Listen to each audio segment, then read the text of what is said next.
Bienvenido al canal de YouTube Narraciones Budismo. Diferentes explicaciones de la inexistencia del yo. Compuesto por Su Santidad el 14º Dalai Lama. Desde el punto de vista filosófico, el criterio que distingue a una escuela como budista es su aceptación de 4 principios fundamentales conocidos como los 4 sellos. Estos son los siguientes. Todos los fenómenos compuestos son impermanentes. Todas las cosas y acontecimientos contaminadas son insatisfactorios. Todos los fenómenos son vacíos y carecen de un yo. El nirvana es la verdadera paz.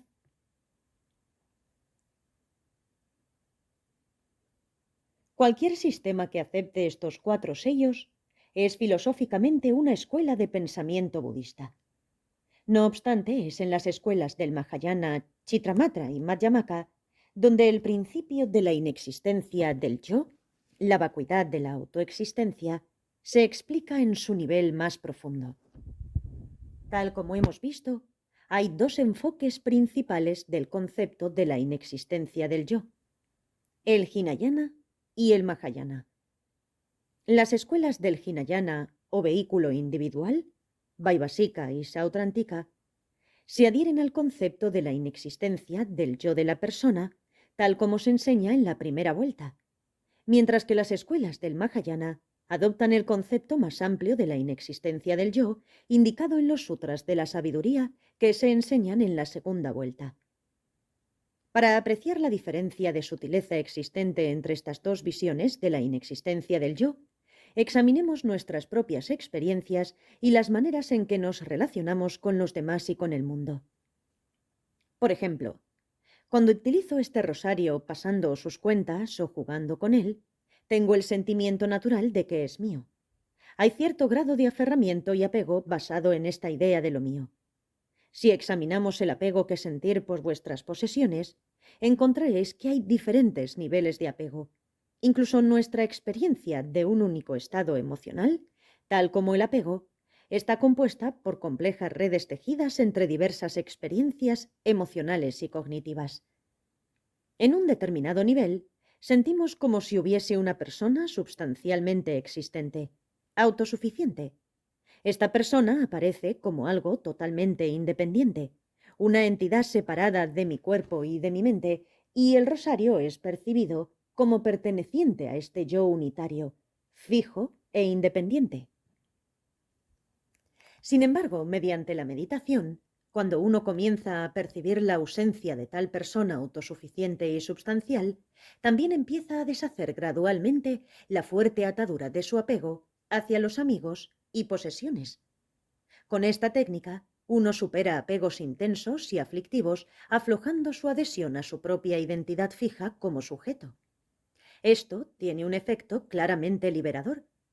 No obstante, dado que este enfoque todavía deja intacta nuestra aprensión de los objetos externos como si poseyeran una identidad objetiva e intrínseca, también permanecen inalterados niveles sutiles de apego basados en esta aprensión. Por ejemplo, cuando vemos una hermosa flor, nuestra tendencia habitual es proyectar en ella cualidades de belleza y bondad que existen en y por sí mismas y que así poseen una condición objetiva.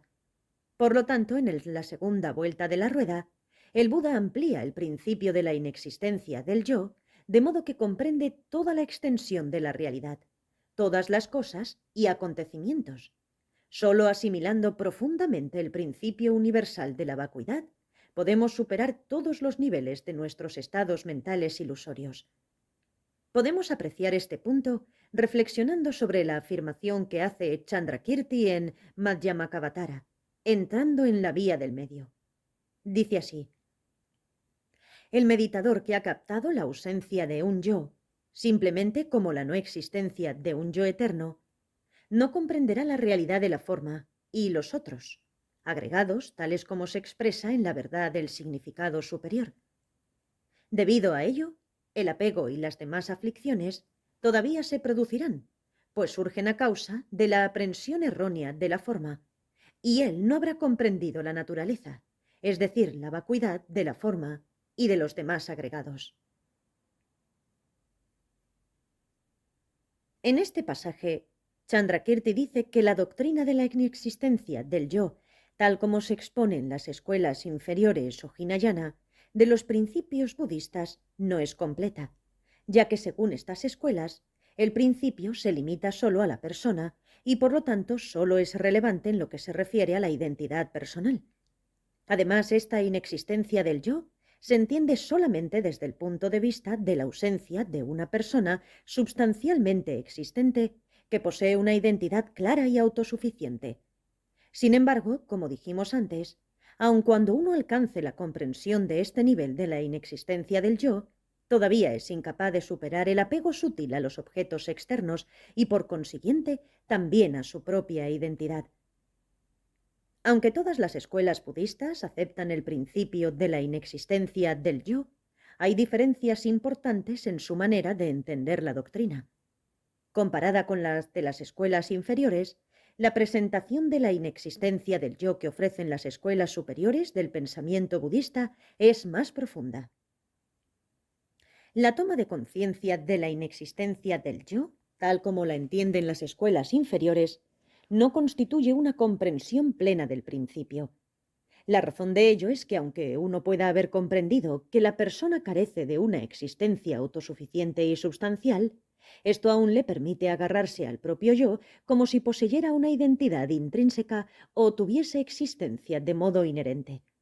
Por otra parte, si uno ha captado la ausencia de identidad intrínseca de la persona, el hecho de que la persona carece totalmente de cualquier forma de naturaleza independiente o de existencia intrínseca, esto excluye la posibilidad de aprender la persona como una entidad autosuficiente. Dado que la negación de la identidad del yo, en el contexto de una comprensión de la vacuidad, es mucho más radical en la presentación de las escuelas superiores, la constatación de la inexistencia del yo, de acuerdo con esta perspectiva, adquiere naturalmente un mayor poder para contrarrestar tanto las ilusiones como la concepción errónea subyacente que aprende los fenómenos como intrínsecamente existentes y se aferra a esto como algo verdadero. Sin embargo, hay que señalar que la doctrina de la vacuidad no impugna en modo alguno la existencia convencional de los fenómenos, la realidad de nuestro mundo convencional, dentro de cuyo marco todas las funciones de la realidad, como la causación, la relación, la negación, etc., operan válidamente, se deja intacta. Lo que se destruye es la ficción materializada que ha resultado de nuestra tendencia habitual a agarrarnos a los fenómenos como si fuesen existentes por sí mismos. Estas opiniones divergentes de las diversas escuelas sobre la naturaleza de la inexistencia del yo deben percibirse dentro de un sistema coherente. Un punto de vista conduce progresivamente al siguiente, tal como un peldaño de una escalera conduce naturalmente al siguiente. Esto es posible entenderlo si las diferentes opiniones sobre la inexistencia del yo se examinan sobre el fondo del principio budista fundamental de la originación dependiente.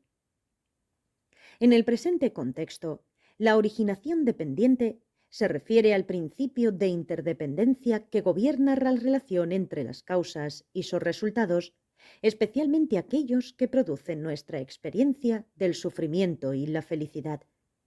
En la literatura clásica, este principio se explica por los 12 eslabones de la originación dependiente. Los 12 eslabones de la cadena de la originación dependiente son ignorancia, acción, conciencia, nombre y forma, fuentes, contacto, sentimientos, apego, asimiento, devenir, nacimiento y envejecimiento y muerte.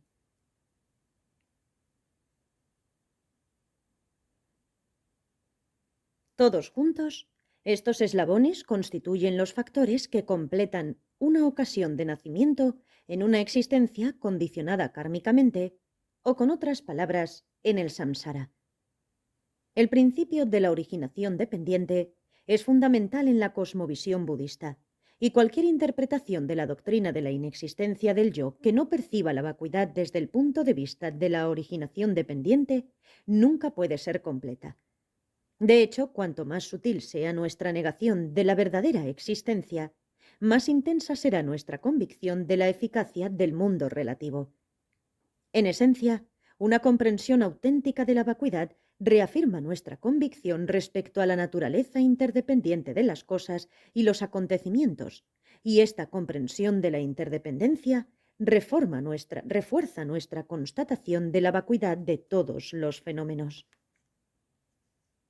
Sin embargo, como las personas tienen disposiciones mentales diversas con diferentes intereses, diferentes niveles de inteligencia, etc., el concepto de la vacuidad, tal como se ha definido anteriormente, la vacuidad de existencia intrínseca, puede no adecuarse a la mentalidad de todos los que están aprendiendo.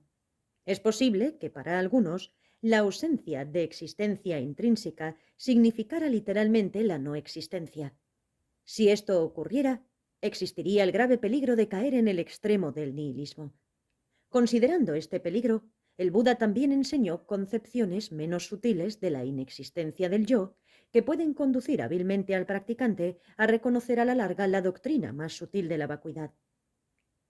Si sometemos a análisis las opiniones de las escuelas superiores desde el punto de vista de las escuelas inferiores, no encontramos entre los principios de aquellas ninguna contradicción ni ninguna inconsistencia lógica. Por el contrario, si examinamos los diversos principios de las escuelas inferiores desde el ángulo filosófico de las escuelas superiores, podemos observar ciertas premisas e inconsistencias insostenibles en sus suposiciones. Gracias por escuchar. Página de Facebook Narraciones Budismo.